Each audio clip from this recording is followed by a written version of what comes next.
ओम शांति। आज है 19 जुलाई 2025 की साकार मुरली से। बाप दादा इसमें कहते हैं, मीठे बच्चे, हाँ जी पापा, सदैव खुशी में रहो कि हमें कौन पढ़ाता है, तो यह भी मन मना भव है। तुम्हें खुशी है कि कल हम पत्थर बुद्धि थे, आज पारस बुद्धि बने हैं। तो बाबा क्या कहते हैं कि अभी सदैव खुशी में रहो, इसी खुशी में रहो कि हमें कौन पढ़ाता है, जिसे हम 63 जन्मों से पुकारते आ रहे थे, है ना। तो वही परमपिता परमात्मा अब हमारे सम्मुख हैं और हमें पढ़ा रहे हैं। तो यह भी मन मना भाव है, यह भी मन मना भाव है, यानी मन को परमात्मा में लगाना है। तो तुम्हें खुशी है कि कल हम पत्थर बुद्धि थे, कल हमें समझ नहीं थी, कुछ अपना परिचय नहीं था, परमात्मा का परिचय नहीं था और इस सृष्टि चक्र का ज्ञान नहीं था। तो लेकिन आज पारस बुद्धि बने हैं। जब हमें श्रीमत मिलती है तो अब हम ये समझते हैं कि हम आत्मा हैं और परमात्मा क्या है। तो अब हम ये जानते हैं। तो यानी आज हम पारस बुद्धि बने हैं। प्रश्न किया है, तकदीर खुलने का आधार क्या है। उत्तर दिया है, निश्चय। अगर तकदीर खुलने में देरी होगी तो लंगड़ाते रहेंगे, है ना। सबसे पहले तो वो निश्चय, जैसा ही निश्चय होता है तो फिर परमात्मा और परमात्मा का ज्ञान पर पूरा निश्चय कि परमात्मा हमारे सम्मुख हैं, हमें श्रीमत देते हैं। तो फिर इस सृष्टि चक्कर पर, श्रीमत पर पूरा निश्चय भी हो जाता है। तो यानी अगर तकदीर खुलने में देरी होगी तो लंगड़ाते रहेंगे, अगर निश्चय नहीं होगा तो फिर ना तो परमात्मा पर, ना अपने सत्य स्वरूप पर, ना ही सृष्टि चक्र पर, किसी पर भी निश्चय नहीं होगा तो लंगड़ाते रहेंगे, यानी ज्ञान धारण नहीं करेंगे। तो निश्चय बुद्धि अच्छी रीति पढ़कर गैलप करते रहेंगे। अगर निश्चय होगा तो फिर अच्छी रीति, यथार्थ रीति पढ़कर गैलप करते रहेंगे, धारण करते रहेंगे। तो कोई भी बात में संशय है तो पीछे रह जाएंगे, है ना। तो जहाँ संशय होता है तो फिर उसे धारण करने में भी पीछे रह जाते हैं। तो जो निश्चय बुद्धिपन अपनी बुद्धि को पाप तक दौड़ाते रहते हैं, वह सतो प्रधान बन जाते हैं। तो जिनकी निश्चय बुद्धि है, जिन्हें निश्चय हो चुका है, तो फिर वो पाप तक दौड़ाते रहते हैं अपनी बुद्धि को, न परमात्मा और परमात्मा का जो श्रीमत देते हैं उसका मनन मंथन करते हैं। तो बाप तक दौड़ाते रहते हैं बुद्धि को, तो वह सतो प्रधान बन जाते हैं, यानी श्रीमत को अच्छी तरह से धारण, यथार्थ रीति धारण करते हैं निश्चय के आधार पर, और फिर सतो प्रधान बन जाते हैं। ओम शांति, ओम शांति। बाबा, स्टूडेंट्स सब स्कूल में पढ़ते हैं तो उनको यह मालूम रहता है कि हमको पढ़कर क्या बनने का है। तो मीठे मीठे रूहानी बच्चों की बुद्धि में आना चाहिए कि हम सतयुग पारसपुरी के मालिक बनते हैं। इस देह के संबंध आदि सब छोड़ने हैं। अब हमको पारसपुरी का मालिक यानी पारसनाथ बनना है। सारा दिन यह खुशी रहनी चाहिए। समझते हो पारसपुरी किसको कहा जाता है? Question mark. वहाँ मकान आदि सब सोने चांदी के होते हैं। पारसपुरी यानी सतयुग, जहाँ पर सुख ही सुख है, सुख शांति आनंद है, खुशी रहनी चाहिए। तो वहाँ इसीलिए कि हम पारसनाथ बनते हैं, पारसपुरी के मालिक पारसनाथ बनते हैं। तो सारा दिन बाबा कहते हैं ये खुशी रहनी चाहिए। समझते हो पारसपुरी किसको कहा जाता है? वहाँ मकान आदि सब सोने चांदी के होते हैं, यानी हर तरह का वहाँ पर सुख सुविधा शांति आनंद सब होता है, सोने चांदी के होते हैं, यानी अपने प्रकृति और प्रकृति के तत्व सभी सतो प्रधानता में होते हैं। तो यहाँ तो पत्थरों ईंटों के मकान हैं और फिर तुम पत्थर बुद्धि से पारस बुद्धि बनते हो। तो जैसे जैसे आत्मा की स्थिति होती है उसी तरह से सब सुख साधन और जैसे प्रकृति के साधन सब पारस बुद्धि के कारण सारा सतो प्रधान दुनिया मिलती है। पत्थर बुद्धि को पारस बुद्धि जब पारसनाथ बनाने वाला बाप आए तब बनाए ना। तुम यहाँ बैठे हो, जानते हो हमारा स्कूल ऊंच से ऊंच है, तो यह रूहानी स्कूल है। हमें श्रीमत मिलती है स्वयं परम पिता परमात्मा के द्वारा, तो यह हमारा स्कूल ऊंच से ऊंच है। इससे बड़ा स्कूल कोई होता नहीं। इस स्कूल में तुम करोड़ पदम भाग्यशाली विश्व के मालिक बनते हो, तो तुम बच्चों को कितनी खुशी रहनी चाहिए। इस पत्थरपुरी से पारसपुरी में जाने का यह है पुरुषोत्तम संगम युग है। कल पत्थर बुद्धि थे, आज पारस बुद्धि बन रहे हैं। तो यह बात सदैव बुद्धि में रहे तो भी मनमना भव ही है। जब तक श्रीमत नहीं थी, समझ नहीं थी, तो पत्थर बुद्धि थे। लेकिन अब सारा सृष्टि चक्र, अपना स्वदर्शन चक्र, परमात्मा और आत्मा का सत्य स्वरूप को जान लिया, तो जैसे पारस बुद्धि बन रहे हैं। तो यह बात सदैव बुद्धि में रहे तो भी मनमना भाव है। तो यानी अगर ये भी मनन चिंतन चलता रहे, बुद्धि में रहे कि हम पारस बुद्धि बन रहे हैं, तो बाबा कहते कि ये भी मनमना भाव ही है। तो स्कूल में टीचर आते हैं पढ़ाने के लिए, स्टूडेंट को दिल में रहता है कि अभी टीचर आया कि आया।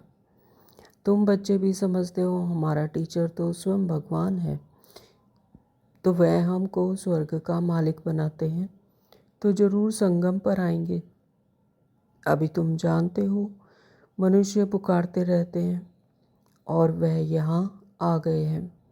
कल्प पहले भी ऐसा हुआ था, तब तो लिखा हुआ है विनाश काले विपरीत बुद्धि, क्योंकि वह है पत्थर बुद्धि, तुम्हारी है विनाश काले प्रीत बुद्धि। तो स्थूल दुनिया में ऐसे कहावत है कि विनाश काले विपरीत बुद्धि। जब विनाश काल आता है तो बुद्धि भी साथ नहीं देती, वह भी विपरीत बन जाती है, पत्थर बुद्धि है, क्योंकि वह पत्थर बुद्धि है। लेकिन यहाँ पर जब श्रीमत मिल जाती है तो परमात्मा का सत्य ज्ञान मिल जाता है, तो फिर बाबा कहते हैं तुम्हारी है विनाश काले प्रीत बुद्धि, क्योंकि तो विनाश के समय पर हमारी प्रीत बुद्धि रहती है, प्रीत एक परमात्मा से। तो तुम पारस बुद्धि बन रहे हो, तो ऐसी कोई युक्ति निकालनी चाहिए जो मनुष्य जल्दी समझे। यहाँ भी बहुतों को ले आते हैं, तो भी कहते हैं शिव बाबा ब्रह्मतन में कैसे पढ़ाते होंगे, कैसे आते होंगे, तो कुछ भी समझते नहीं हैं। तो ये बहुतों का क्वेश्चन होता है कि शिव बाबा कैसे ब्रह्मतन में आ जाते हैं, कैसे पढ़ाते हैं, कैसे आते हैं ना। तो जब तक निश्चय नहीं है तो फिर वो समझते नहीं। तो इतने सब सेंटर्स पर आते हैं, निश्चय बुद्धि है ना, तो सब कहते हैं शिव भगवान उवाच, शिव ही सभी का बाप है। श्री कृष्ण को थोड़े ही सबका बाप कहेंगे, इसमें मूंझने की तो बात ही नहीं। तो बाबा रोज हमें समझाते हैं कि शिव भगवान उवाच, शिव ही सभी का बाप है, वही परमात्मा है, जीवन मरण में नहीं आते, इस सृष्टि चक्र से न्यारे हैं, तो वही परमात्मा है, वही पिता हैं। लेकिन श्री कृष्ण तो हमारी तरह ही इस सृष्टि चक्र में आते हैं, 5 तत्वों के शरीर धारण करते हैं, जन्म मरण में आते हैं, तो वो सभी का बाप नहीं, उन्हें सभी का बाप नहीं कहेंगे। तो इसमें मूंझने की कोई बात नहीं, बाबा कहते इसमें कंफ्यूज होने की कोई बात नहीं है।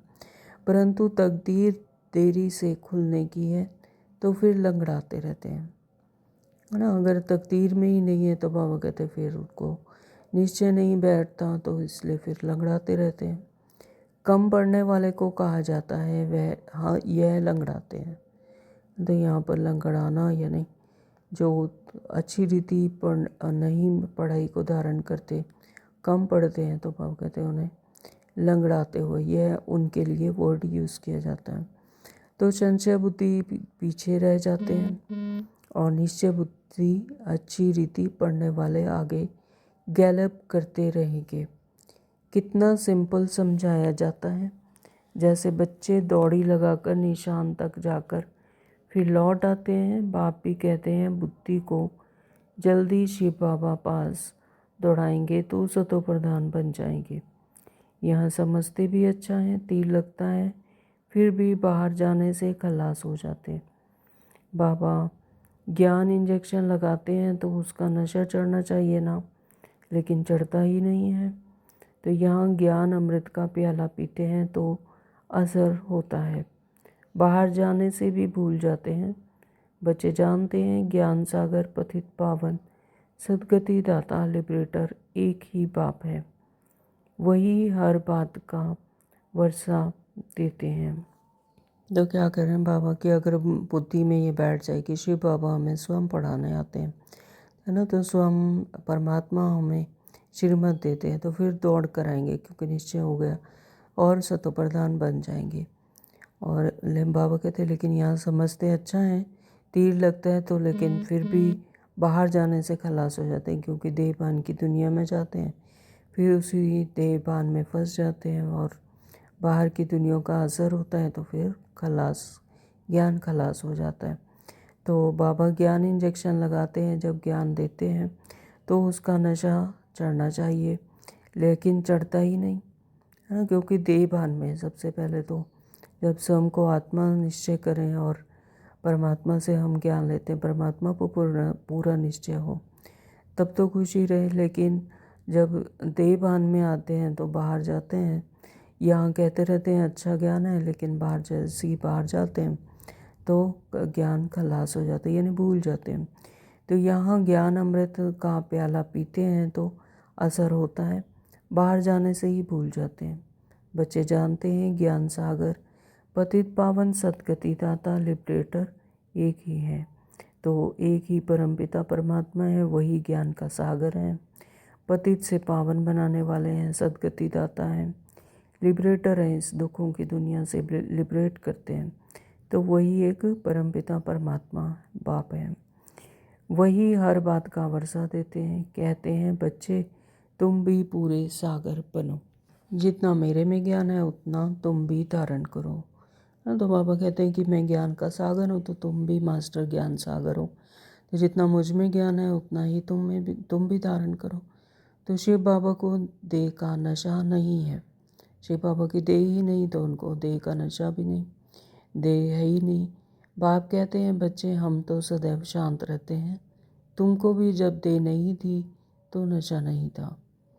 हाँ, तो जब तक देह नहीं थी हम आत्माओं को, तब तक हम देहभान में नहीं फंसे थे, तो फिर इस तरह का कोई बाबा कहते नशा नहीं था। देह नहीं थी तो नशा नहीं था, यानी देहभान नहीं था।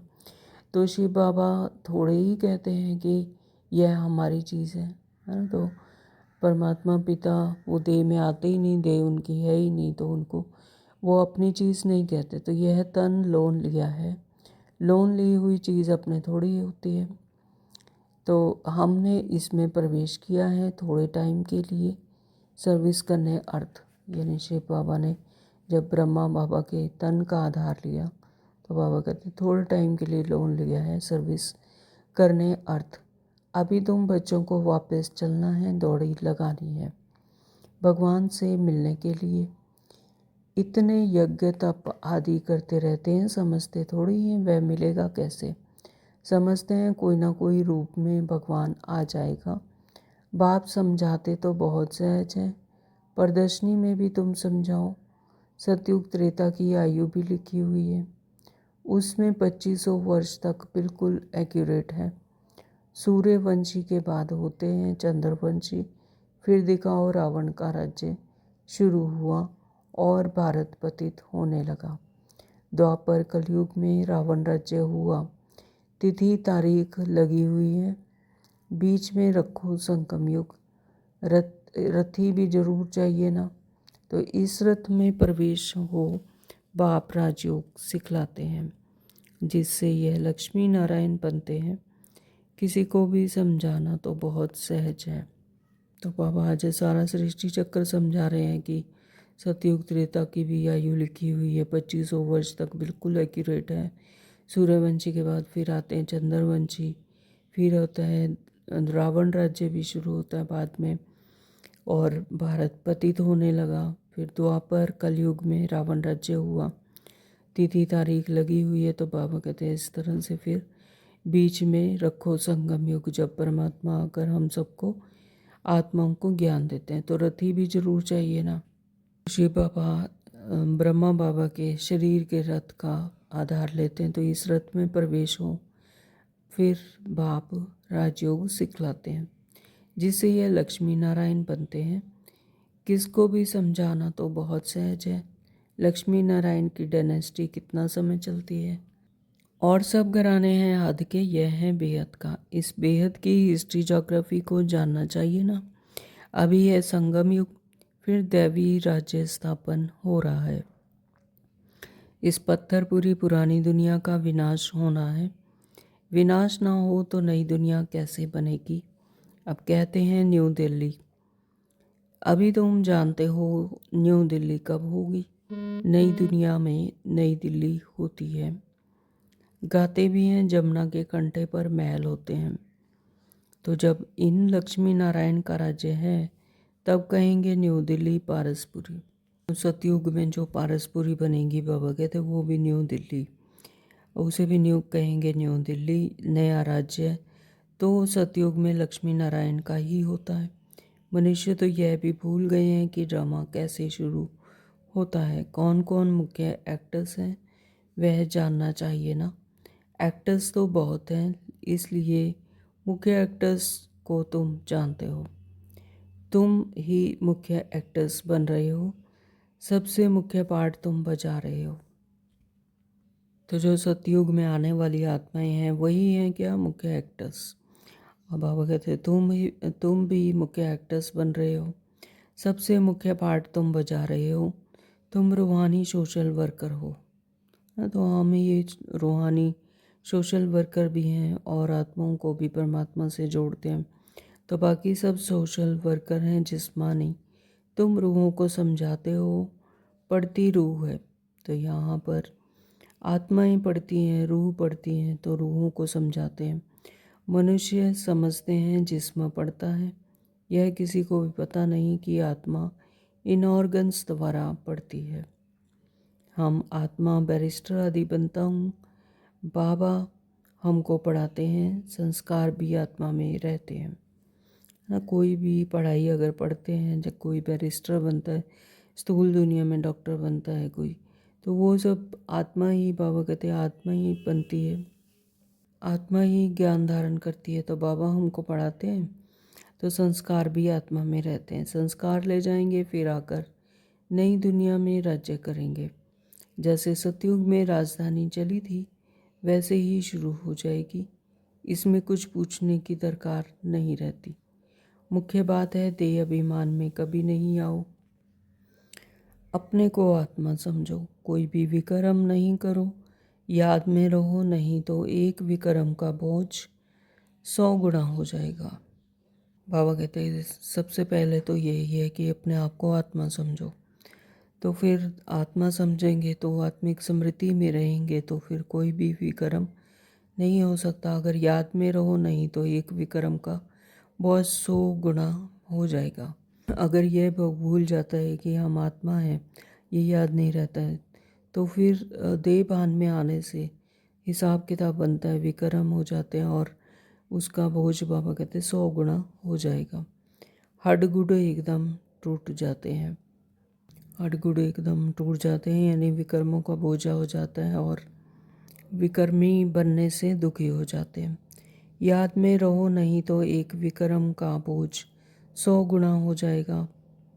उसमें भी मुख्य विकार है काम। कई कहते हैं बच्चे तंग करते हैं, फिर मारना पड़ता है। अब यह कोई पूछने का नहीं रहता है। यह तो छोटा पाई पैसे का पाप कहेंगे। तुम्हारे सिर पर तो जन्म जन्मांतर के पाप हैं, पहले उनको तो भस्म करो। तो बच्चे पूछते हैं कि बच्चे तंग करते हैं तो उन्हें मारना पड़ता है, तो ये भी एक तरह का विकार ही है, विकर्म हो जाता है। तो बाबा कहते हैं ये तो बहुत छोटा पाप है, लेकिन जो तुम्हारे सिर पर जन्म जन्मांतर के जो पाप हैं, पहले उन्हें तो भस्म करो। बाप पावन होने का बहुत सहज उपाय बताते हैं। तुम एक बाप की याद से पावन बन जाएंगे। तो जितना जितना परमात्मा की याद में रहेंगे, तो उतना पावन बनते जाएंगे। भगवानुवाच बच्चों प्रति। तुम आत्माओं से बात करता हूँ और कोई मनुष्य ऐसे समझ ना सके, वह तो अपने को शरीर ही समझते हैं। बाप कहते हैं मैं आत्माओं को समझाता हूँ। गाया भी जाता है आत्माओं और परमात्मा का मेला लगता है। तो ये संगम युग है, आत्माओं और परमात्मा का मेला। तो पापा कहते कि मैं आत्माओं को समझाता हूँ, इसमें कोई आवाज़ आदि नहीं करनी है, यह तो पढ़ाई है। दूर दूर से आते हैं बाबा के पास, तो आत्मा ने धारण करनी है पढ़ाई, उस रीति यथार्थ रीति पढ़ाई कर कर आत्मा को समझते हैं। तो बाबा कहते हैं इसमें आवाज़ आदि करने की भी बात नहीं है, जैसे कि भक्ति मार्ग में करते हैं तो आवाज़ आदि की कोई बात नहीं है। यह तो पढ़ाई है, दूर दूर से आते हैं बाबा के पास पढ़ाई करने के लिए, रूहानी श्रीमत लेने के लिए। निश्चय बुद्धि जो होंगे उनको जोर से कशिश होगी आगे चलकर, है। तो जिन्हें बुद्धि में निश्चय हो जाता है कि हाँ परमात्मा आते हैं हमें श्रीमत देने के लिए और राज्य भाग्य देने के लिए, तो फिर उन्हें कशिश होती है। तो अभी इतनी कशिश की कोई होती नहीं, कोई को होती नहीं है, क्योंकि याद नहीं करते हैं, हाँ। देह भान में रहते हैं, आत्मिक स्मृति में नहीं रहते, निश्चय नहीं होता, तो फिर बाबा कहते हैं कि कशिश भी नहीं होती। मुसाफरी से जब लौटते हैं तो घर के नज़दीक आते हैं तो मकान याद आएगा, बच्चे याद आएंगे। घर पहुंचते ही खुशी में आकर मिलेंगे, खुशी बढ़ती जाएगी। पहले पहले स्त्री याद आएगी, फिर बाल बच्चे आदि याद आएंगे, तो तुमको याद आएगा ही कि हम घर जाते हैं, वहाँ बाप और बच्चे ही होते हैं, है ना। तो जैसे कि स्थूल दुनिया में भी अगर कहीं से मुसाफरी से लौटते हैं तो घर आते आते याद आता है, जैसे नज़दीक पहुँचते हैं तो घर याद आता है, बच्चे याद आते हैं और घर में पहुँचने से खुशी मिलती है। तो इसी तरह से सतयुग में जाने की जब ये निश्चय हो जाता है कि हम घर अपने सत्य घर में जाते हैं, तो फिर कौन याद आएगा, परमात्मा बाप और बच्चे जो आत्माएं याद आते हैं, जो कि हमारा सत्य घर है। तो डबल खुशी होती है। शांति धाम घर जाएंगे, फिर आएंगे राजधानी में, बस याद ही करना है। तो बाबा कहते हैं बस यही याद करना है। बाप कहते हैं मन मना भव, अपने को आत्मा समझ बाप को और वर्षे को याद करो। बाबा तुम बच्चों को गुलगुल बनाकर नैनों पर बिठाकर साथ ले जाते हैं, जरा भी तकलीफ नहीं। जैसे मच्छरों का झुंड जाता है ना, तुम आत्माएं भी ऐसे जाएंगी बाप के साथ। पावन बनने के लिए तुम बाप को याद करते हो, घर को नहीं, है ना। तो बाबा कहते कि जैसे मच्छरों का झुंड होता है, इस तरह से इस रीति से जो आत्माएं हैं मच्छरों के झुंड समान जाती हैं। इसमें बाबा कहते कोई तकलीफ़ की बात नहीं है। जो बच्चे यथार्थ रीति ज्ञान धारण करते हैं, तो बाबा तुम बच्चों को गुलगुल बनाकर, यानी श्रेष्ठ दुनिया के लायक बनाकर, गुलगुल बनाकर फिर नैनों पर बिठा कर ले जाते हैं, और ज़रा भी तकलीफ़ नहीं। जैसे मच्छरों का झुंड हो जाता है ना, तुम आत्माएं भी ऐसे जाएंगी बाप के साथ। पावन बनने के लिए तुम बाप को याद करते हो, घर को नहीं। और जो पवित्र बनने के लिए हम परमात्मा को याद करते हैं, फिर घर को नहीं। बाबा की नज़र पहले पहले गरीब बच्चों पर जाती है। बाबा गरीब निवास है ना, तुम भी गांव में सर्विस करने जाते हो। बाप कहते हैं मैं भी तुम्हारे गांव को आकर पारसपुरी बनाता हूँ। अभी तो यह नर्क पुरानी दुनिया है, इसको ज़रूर तोड़ना पड़े। नई दुनिया में नई दिल्ली वह सतयुग में ही होगी, तो वहाँ राज्य भी तुम्हारा होगा। तुमको नशा चढ़ता है, हम फिर से अपनी राजधानी स्थापन करेंगे जैसे कल पहले की थी। यह थोड़ी कहेंगे कि हम ऐसे ऐसे मकान बनाएंगे, नहीं। तुम जाएंगे वहाँ तो ऑटोमेटिक तुम वह बनाने लग पड़ेंगे। तो आत्मा यहीं से संस्कार लेकर जाएगी और वहाँ पहुँचते ही नई दुनिया में, तो बाबा कहते कि ऑटोमेटिकली तुम वहाँ पर बनाने लग पड़ेंगे, क्योंकि वह आत्मा में पार्ट भरा हुआ है। तो ड्रामानुसार जैसा पार्ट है आत्मा का तो वैसे वो वहाँ पर प्ले करेगी। तो यहाँ पार्ट है सिर्फ पढ़ने का, लेकिन संगम युग पर यहाँ पर है श्रीमत धारण करने का, परमात्मा को जो श्रीमत देते हैं उसे समझने का। तो यहाँ पर पार्ट है सिर्फ पढ़ने का। वहाँ तुम्हारी बुद्धि में आपे ही आएगा कि ऐसे ऐसे हम महल बनाएं जैसे कल पहले बनाया था। तो वहाँ पर तो पार्ट प्ले करना है, तो वहाँ पर जैसे आत्मा संस्कार लेकर जाएगी, जैसा पार्ट में नूंद होगा, जैसा पार्ट होगा आत्मा का, तो वैसे वैसे वो कर्म करेगी। बाबा कहते जैसे कल पहले बनाया था वह बनाने लग पड़ेंगे। तो आत्मा में भी पहले से ही नूंद है। तुम वही महल बनाएंगे जिन महलों में तुम कल्प कल्प रहते हो। तो इन बातों को कोई नया कोई समझ ना सके। तुम समझते हो, हम आते हैं, नई नई पॉइंट्स सुन रिफ़्रेश होकर चाहते हैं, नई नई पॉइंट्स निकलती हैं, वह भी ड्रामा में नूंद है।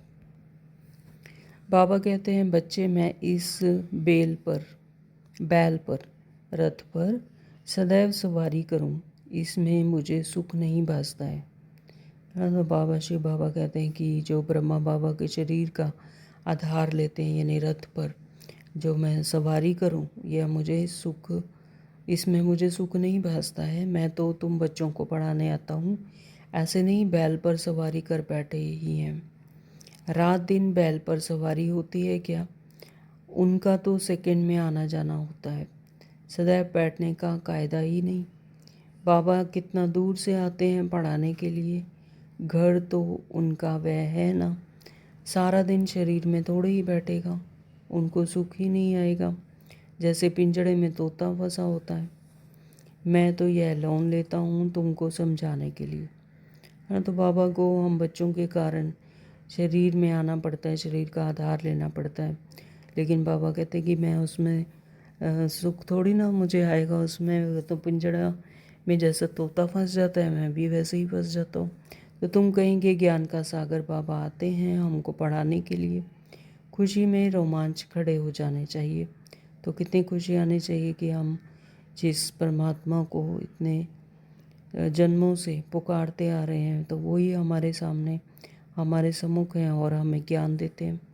तो वह खुशी फिर कम थोड़ी ही होनी चाहिए। तो बाबा पूछ रहे हैं कि खुशी में तुम्हारे रोमांच खड़े हो जाने चाहिए, और खुशी फिर ये थोड़ी कम थोड़ी होनी चाहिए।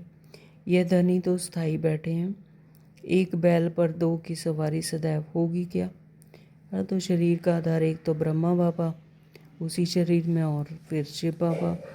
तो शिव बाबा रहता है अपने धाम में, यहाँ आते हैं, आने में देरी थोड़ी ही लगती है।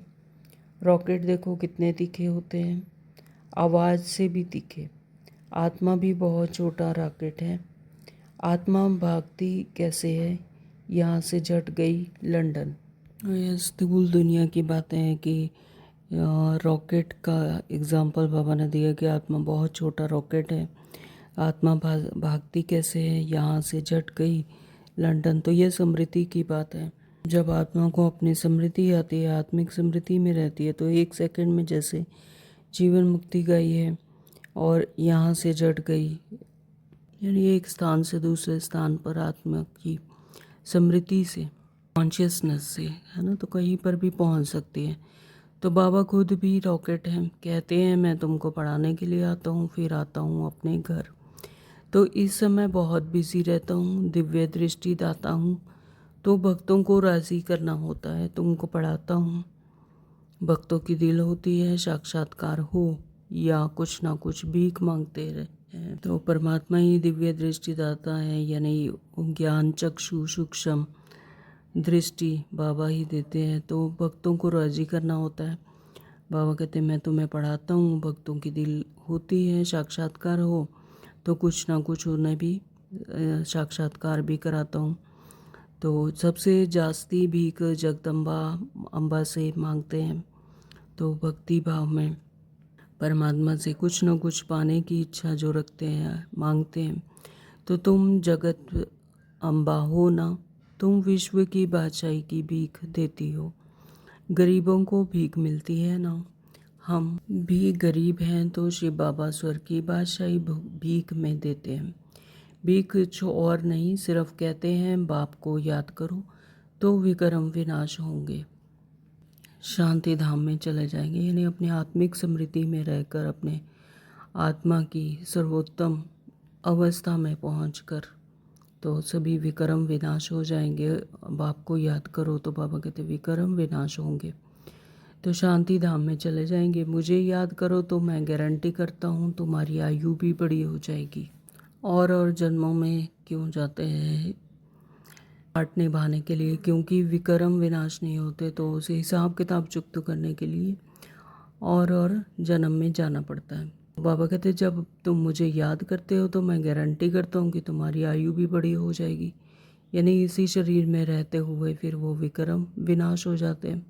तो सतयुग में मृत्यु का नाम नहीं होता, तो सतयुग में तो कोई हिसाब किताब नहीं होता, इसलिए बार बार अल्प आयु में मृत्यु नहीं होती, तो मृत्यु का नाम ही नहीं होता। यानी अपनी पूरी आयु भोग कर इंसान दूसरे शरीर में साक्षात्कार होता है और फिर शरीर धारण करता है, तो वह है अमरलोक। वहाँ मृत्यु का नाम नहीं होता, सिर्फ एक खाल छोड़ दूसरी लेते हैं, इसको मृत्यु कहेंगे क्या, है ना। तो अपनी स्मृति से कि मैं इस शरीर को छोड़कर, इस खाल को छोड़कर दूसरी में जाता हूँ, सर्प मिसल, तो बाबा कहते इसे मृत्यु नहीं कहेंगे, वह है अमरपुरी। साक्षात्कार होता है, हमको बच्चा बनना है, खुशी की बात है, बाबा की दिल होती है अब जाकर बच्चा बनो।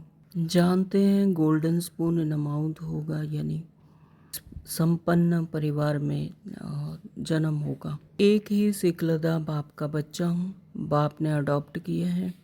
मैं सिकलदा बच्चा हूँ तो बाप कितना प्यार करते हैं, एकदम प्रवेश कर लेते हैं।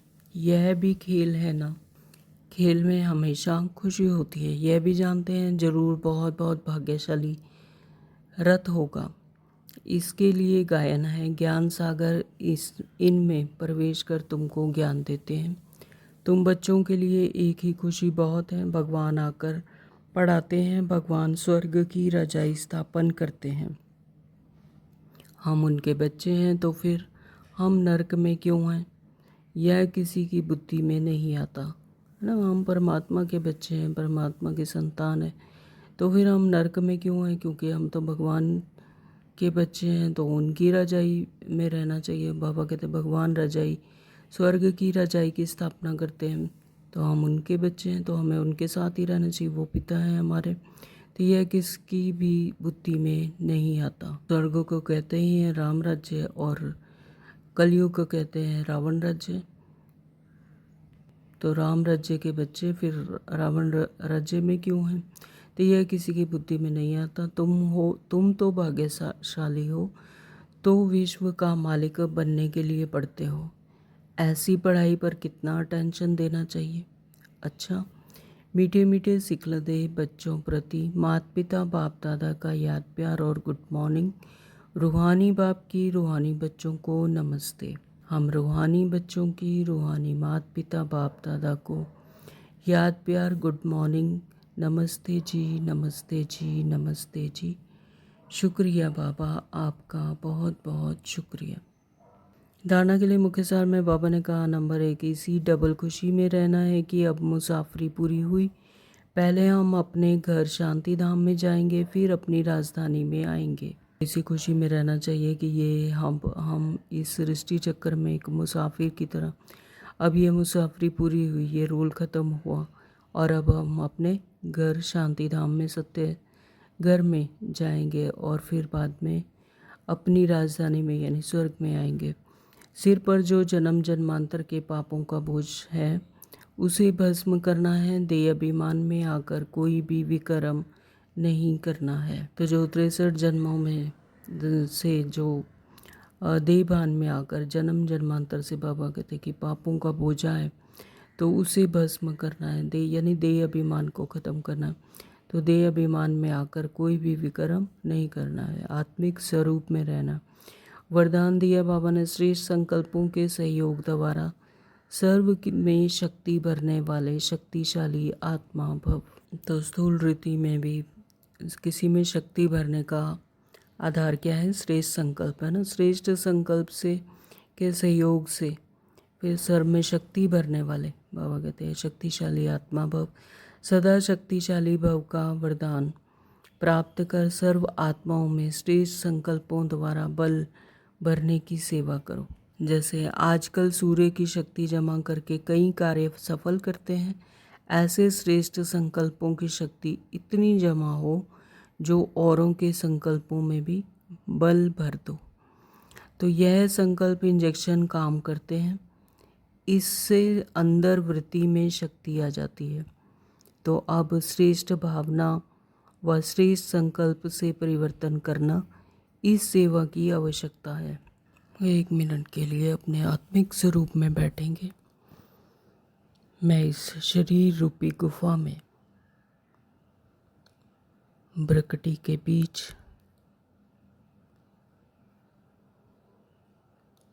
स्वयं को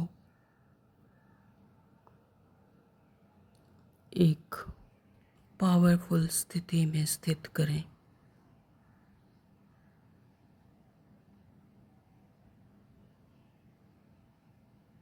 मैं आत्मा इस सृष्टि में रहते हुए अपना कर्तव्य करते हुए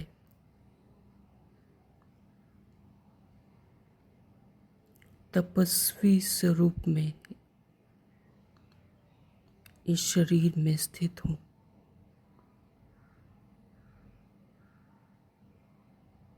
परमात्मा के सानिध्य में रहकर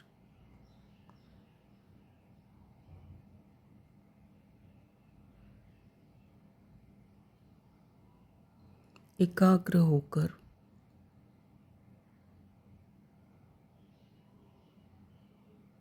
परमात्म शक्तिशाली शक्तियों के बीच स्वयं को सर्वशक्तिवान परमात्मा के सानिध्य में जीवन मुक्त स्थिति का अनुभव कर रही हूँ।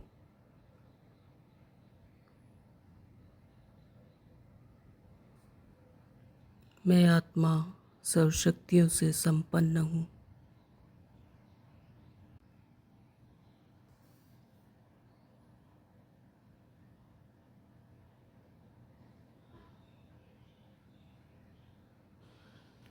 आत्मिक स्थिति अचल अडोल सफल निर्विघ्न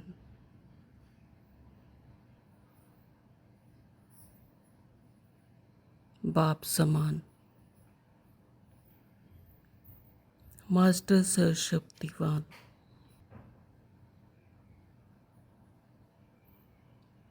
अनुभव कर रही हूँ।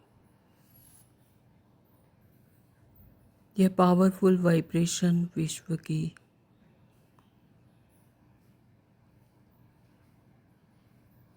सभी आत्माओं को भी मिल रही है।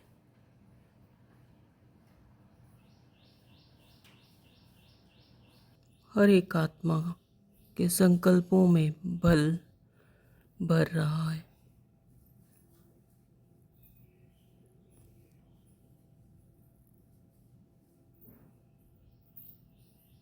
वे सभी अपने आप को परमात्मा के सानिध्य में महसूस कर रही है।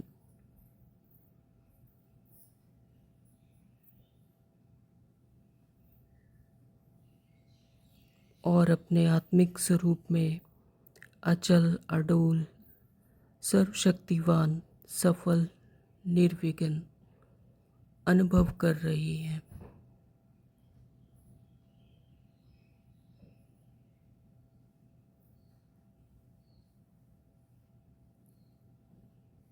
संपूर्ण सृष्टि सर्वशक्तिवान होती जा रही है। ओम शांति। आज का स्लोगन है मास्टर दुख हरता बन दुख को भी रूहानी सुख में परिवर्तन करना, यही आपका श्रेष्ठ कर्तव्य है। तो जो परमपिता परमात्मा का कर्तव्य है वही हम बच्चों का भी कर्तव्य है। परमात्मा है दुख हरता सुख करता, तो इसी तरह से बाबा कहते कि हम भी मास्टर दुख हरता बन दुख को ही भी रूहानी सुख में परिवर्तन करना, यही आपका श्रेष्ठ कर्तव्य है। ओम शांति। आज के अव्यक्त इशारे हैं, संकल्पों की शक्ति जमा कर श्रेष्ठ सेवा के निमित्त बनो। कोई बच्चे कभी कभी बड़ा खेल दिखाते हैं, व्यर्थ संकल्प इतना फोर्स से आता है जो कंट्रोल ही नहीं कर पाते। फिर उस समय कहते क्या करें, हो गया ना, रोक नहीं सकते, जो आया वह कर लिया। लेकिन व्यर्थ के लिए कंट्रोलिंग पावर चाहिए। जैसे एक समर्थ संकल्प का फल पदम गुना मिलता है, ऐसे ही एक व्यर्थ संकल्प का हिसाब किताब, उदास होना, दिल शिकस्त होना व खुशी गायब होना, यह भी एक का बहुत गुना के हिसाब से अनुभव होता है। तो जैसे श्रेष्ठ संकल्प का रिटर्न खुशी होती है, तो उसी तरह से व्यर्थ संकल्प भी बाबा कहते हैं कि अगर उसे कंट्रोलिंग पावर, उसको रोकने के लिए कंट्रोलिंग पावर चाहिए। अगर नहीं करेंगे तो फिर उदास होना, दिल शिकस्त होना और खुशी गायब हो जाना, इस तरह से व्यर्थ संकल्प का हिसाब किताब होता है। तो यह एक का बहुत गुना के हिसाब से अनुभव होता है। ओम शांति। तो आज सारा दिन बाबा ने कहा कि इसी डबल खुशी में रहना है कि अब मुसाफरी पूरी हुई और हम पहले शांति धाम जाएंगे, फिर अपनी राजधानी में आएंगे। ये अभिमान में आकर कोई विक्रम नहीं करना है। श्रेष्ठ संकल्पों के सहयोग द्वारा सर्व में शक्ति भरने का कार्य करना है, सेवा करनी है। मास्टर दुख हरता सुख करता बनना है, यही श्रेष्ठ कर्तव्य है। Om Shanti. Thank you Baba.